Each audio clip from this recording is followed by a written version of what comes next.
Bueno, por supuesto, le agradezco mucho que nos acompañe en el estudio de Excelsior Televisión al secretario de Seguridad Pública de la Ciudad de México, Iram Almeida. Iram, ¿cómo estás? Bienvenido. Paco, muy buenas noches a ti y para tu auditorio. Gracias, es un placer estar contigo. Gracias por acompañarnos, por supuesto. Pues bueno, muchos temas, ¿no? Yo creo que hay muchos temas, por supuesto, aquí en la Ciudad de México. Y uno de ellos que a la gente le interesa mucho es la garantía que tú ya nos lo habías platicado, que estas famosas fotomultas no van a ser ni un fraude, ni se les va a cobrar de más, ni hay nadie no autorizado, ni hay ningún tipo de interés oculto ni malsano dentro de las fotomultas, ¿no? Así es, Paco, si me permites ahondar un poquito en el proceso de la fotomulta, es el aplicar y hacer uso de la tecnología para inhibir el factor humano en la aplicación del criterio de la ley.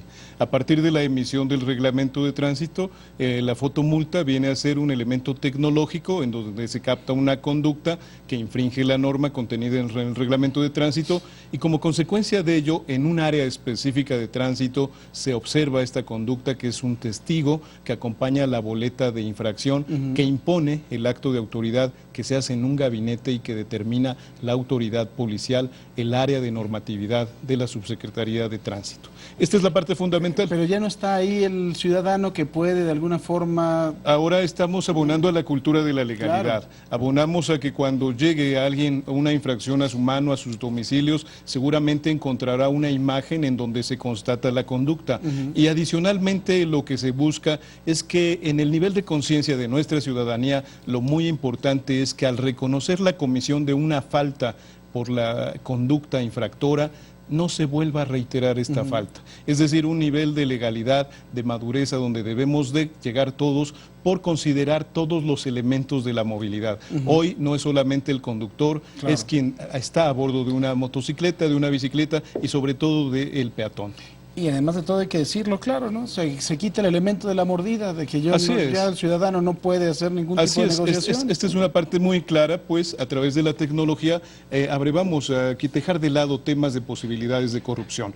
Se capta la conducta, pero además la conducta testigo es impuesta por la tecnología y el acto de la determinación de la aplicación de sanción la hace un área de gabinete, no se establece en la calle. Claro. Esta es la parte muy importante en donde dejamos de lado la posibilidad de marginalidad de actos de corrupción. Oye, ahora ya se está trabajando en un futuro, según lo que se ha sabido, para que con otras entidades también se pueda cobrar las multas de las placas de los automóviles que tengan placa de otra entidad aquí en la Ciudad de México y viceversa, ¿verdad? Este es un tema muy importante porque para no quedar en la marginalidad del incumplimiento de algunos vehículos, recordemos que en la Ciudad de México tenemos cerca de 5 millones de vehículos automotores, pero muchos de ellos hoy tienen su origen en su emplacamiento, en su legalidad, están registrados en otros estados aledaños a la Ciudad de México. Lo importante es que cuando ellos cometan una infracción también sean motivo de la imposición de la infracción, del pago de la multa y en consecuencia del respeto del reglamento mismo. No habría lugar a exentar.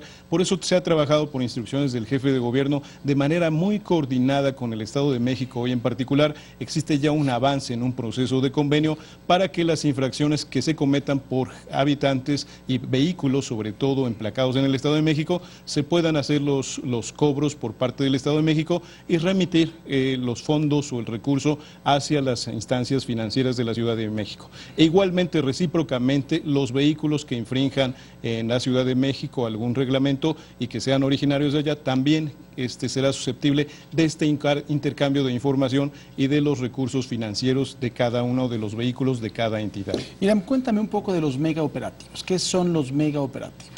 Mira, esto es una cuestión muy importante, Paco. Creo que lo que nos dimos cuenta es que tenemos que abonar a la percepción y al cumplimiento de la norma, la legalidad, pero también bajo una visión más corporativa en cuanto al elemento policíaco.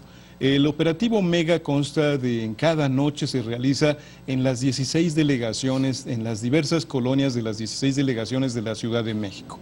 El operativo Mega, por ejemplo, en algunas de las delegaciones ya se ha realizado hasta más de 12 ocasiones, pero consta con cerca de 1.200 a 1.500 elementos que trabajan y se despliegan en algunas zonas.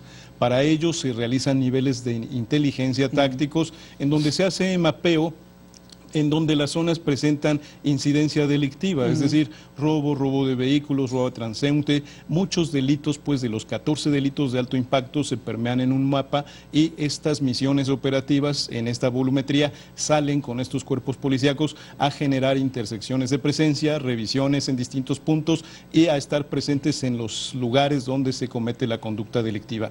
Hoy lo que es muy importante, los resultados del operativo Mega, más allá de las detenciones, de las puestas a disposición de los jueces cívicos y las remisiones al Ministerio Público, es que vamos reduciendo la incidencia delictiva en lo que buscamos en la Ciudad de México. Es el programa de tendencia cero, es decir, que el delito no se cometa. O sea, ya le dices al policía, aquí está pasando esto, ya no nomás lo mandas con los ojos cerrados, sino le dices, pon atención porque esto está pasando en esta zona en específico. Pero además, Paco, es una visión muy importante, ya no es el policía solo. En la Ciudad de México somos 88,000 elementos policíacos que trabajan para la ciudadanía. En ese ángulo de visión también la delincuencia debe de entender que hay un ejército de policías que trabajan en pro de la defensa de los intereses, no un solo elemento, es decir, ya no es aquella visión de un elemento solo, un policía que solo cuidaba a toda una comunidad. Hoy hay toda una corporación que está atenta de las necesidades sociales y de la criminalidad en algunas zonas para evitar que esta suceda. Oye, me ha tocado ver en algunas colonias también de la ciudad que en las mañanas cuando empiezan los turnos tienen a muchos policías formados y algo sucede en esas colonias. ¿Qué es lo que sucede? Bueno, a mí me tocó pasar, pero no he sabido qué es. También estamos haciendo ejercicios disciplinarios, hacemos los pases de lista o revista del personal, los hacemos ya en las calles, en las colonias, en los parques, con ciertas ceremonias, izamos la bandera, pasamos listas, se dan las consignas y el personal sale a realizar sus actividades. Hoy una de las formas en que hemos venido trabajando, ningún elemento policíaco debe salir a la calle sin saber el histórico, la incidencia delictiva, la estadística de la zona en donde va a estar trabajando. Hoy cada policía debe tener una consigna específica para saber qué prevenir o cómo su conducta puede abonar a bajar o a disminuir la incidencia delictiva. Y es parte de estas ceremonias que has observado, en donde estamos en las plazas, en todos los lugares públicos, haciendo presencia, ya no solo en los cuarteles, en los agrupamientos, en los sectores policiales, en las instalaciones de los propios cuerpos policíacos, sino a nivel de calle, con la presencia de la gente, para que la gente se familiarice y sepa además que la policía trabaja para ellos y cualquier necesidad presente que ellos tengan puedan acudir con ese nivel de confianza con la corporación. Irán, comparando la Ciudad de México con otras entidades, bien se dice que para el ciudadano percepción es realidad. Si podemos, nos vamos a las redes sociales, en las redes sociales no le va muy bien a la Policía del Distrito Federal, pero eso es otra cosa, porque es un mundo que se construye de forma diferente. Pero hay que irnos a los números, hay que irnos a los hechos. Sí, en hechos y en números, ¿cómo vamos en comparación con el resto del país? Yo creo que te diría, por ejemplo, en la Ciudad de México hemos bajado la incidencia delictiva hasta en un casi 11% en el año próximo pasado, de los delitos de alto impacto. En ese sentido es la cifra, quizás se vuelve muy cifra. Los delitos de alto impacto es homicidio, robos, todas sus variables, casa, habitación, robo con violencia, robo de vehículo, etcétera, cuentaviente, lesiones por arma de fuego. Este catálogo de 14 delitos se ha venido disminuyendo y manteniendo a la baja en su suma, insisto, hasta casi un 11%. Pero esta cifra se vuelve muy fría. Quiere decir que se han cometido este 11%, quiere decir también que han cometido menos de 7,000 delitos en relación a la proporción del periodo. Esto quizás le dice más a la ciudadanía. Hay 7,000 delitos menos cometidos por la disminución de la incidencia delictiva. Pero esta es la parte, pues, en donde tenemos que abonar al entendimiento y la lógica, y también en reformular nuevamente un ángulo de percepción. Comparativamente este 10% nos pone con otros estados quizás en un nivel medio a otros. Sin embargo, tenemos que jugar y estamos abonando mucho para que a nosotros en la Ciudad de México se nos considere de otra forma. Nosotros tenemos índices poblacionales mucho mayores que otros estados. Para nosotros en niveles ciertos solo nos registran 9 millones de habitantes, conforme a las fórmulas del INEGI y algunos otros temas. ¿Pero cuántos tienes? Pero realmente son cerca de 20 millones de habitantes, es decir, casi el doble de lo que está registralmente hablándose como oficial. Por cierto, las fórmulas nunca nos van a ser favorables porque estamos pensando que el universo se tiene que dividir en estas fórmulas para establecer la incidencia delictiva y la estadística, se divide entre 9 millones en vez de establecerse entre los 20 que somos.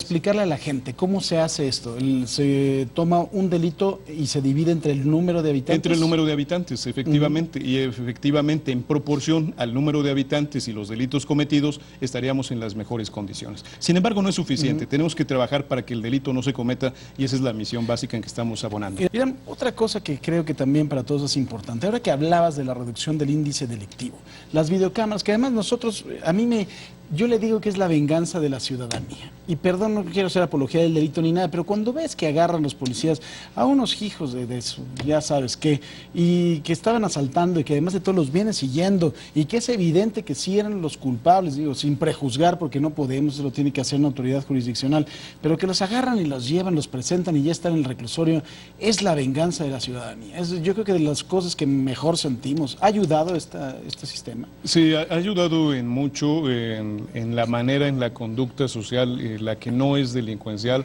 también para que la gente vigile o entienda estos márgenes de legalidad. Pero sobre todo en la reacción o el modelo operativo policial. Hoy el policía que se encuentra en la calle, te insisto, somos cerca de 88,000 elementos policíacos, ya no están solos. Hay un número de cámaras importantes en la Ciudad de México, son ya cerca de 17,000, 18,000 cámaras que están trabajando al servicio pues de la seguridad de nuestra ciudadanía. En ese sentido, hoy tenemos un protocolo de intervención en cuando existe la detección de alguna conducta, también existe la vinculación con el elemento policíaco que se encuentra a nivel de calle y en eso se genera una reacción operativa que nos permite generar productividad, eficiencia y realizar algún número de detenciones importantes cuando la conducta se presenta. Claro. Esto quiere decir que somos una ciudad mayormente supervisada, no solo por los 88,000 elementos policíacos, sino por los ojos de los policías que están también revisando las cámaras de la Ciudad de México. Esto nos da un nivel de seguridad muy importante. Y para finalizar, hay una entrevista que te hace en el periódico español El País, en donde pues hay ahí una serie de cosas. La primera dice que uno de los órganos peor evaluados por la ciudadanía en la Ciudad de México, que es la Policía Capitalina, pues que tú ves que la ciudad es un oasis. Ella, la reportera, porque es una mujer del periódico El País, dice que bueno, que sí es un oasis para los delincuentes. Cuéntame. Bueno, se descontextualizó un poquito esta última pregunta. De hecho, cuando concluíamos esta entrevista con El País, en donde le decíamos que la Ciudad de México tiene indicadores que nos permiten considerar que es una ciudad segura, porque en la Ciudad de México se puede habitar. Hoy tenemos que construir nuevos indicadores para medir la seguridad. No tenemos que hablar solo de la criminalidad, sino también de todo el potencial y todas las demás actividades que sí se realizan y se permiten hacer en base a que existe seguridad. En base a ello era el comentario y el sentido de la entrevista, y en algún momento la reportera me decía que si entonces podía considerarse para la delincuencia un oasis, lo grande que era la Ciudad de México. Le dijimos que no, que no era así. Se refería al tamaño, se refería a que inclusive nosotros hoy éramos de alguna manera sujetos de atención de inclusive delincuencia internacional. Recientemente hemos detenido a algunos delincuentes internacionales, por ejemplo colombianos, que se dedican a distintos tipos de robo, robo a casa habitación, robo a cuentaviente, es decir, agentes externos al propio país venían o tomaban atención del desarrollo económico y el desenvolvimiento económico de nuestra ciudad para venir a realizar estos actos. A eso se refería ella, que si era un oasis para los propios delincuentes venir aquí a delinquir. Claro. Y lo que le decía yo es que sobre todo era un oasis para los habitantes de esta ciudad, que tenemos un nivel de seguridad que permite que se desarrollen muchas más actividades y que no inhibe, como en otros planos geográficos, en otras latitudes, en otros países, el realizar otras conductas, porque inclusive tú sabes que hay hasta toques de queda que impiden que la gente salga a las calles, como se hace en la Ciudad de México, a vivir gradualmente en los mejores ámbitos y desarrollos. Pues Hiram Almeida, sabemos que hay, va a haber anuncios importantes, tienes una cita con la Asamblea Legislativa, tienes también hay algunos proyectos que tienen que ver con este asunto de las escoltas y todo, que se van a anunciar en los próximos días. Así es, con la Asamblea, propiamente con algunos diputados, nos reuniremos para hacer alguna evaluación de resultados en relación al reglamento, sobre todo la incidencia de accidentes y la misma como se ha venido presentando. Y bueno, el propio jefe de gobierno está lanzando ya una convocatoria y un documento legal muy importante en relación a este tema de los escoltas para regular la conducta en lo general, no solo en uno de los aspectos específicos. Pues Hiram Almeida, como siempre. Paco, gracias. Te lo agradezco mucho y precisamente... Te invitamos a seguir cuestionando la información con los siguientes videos.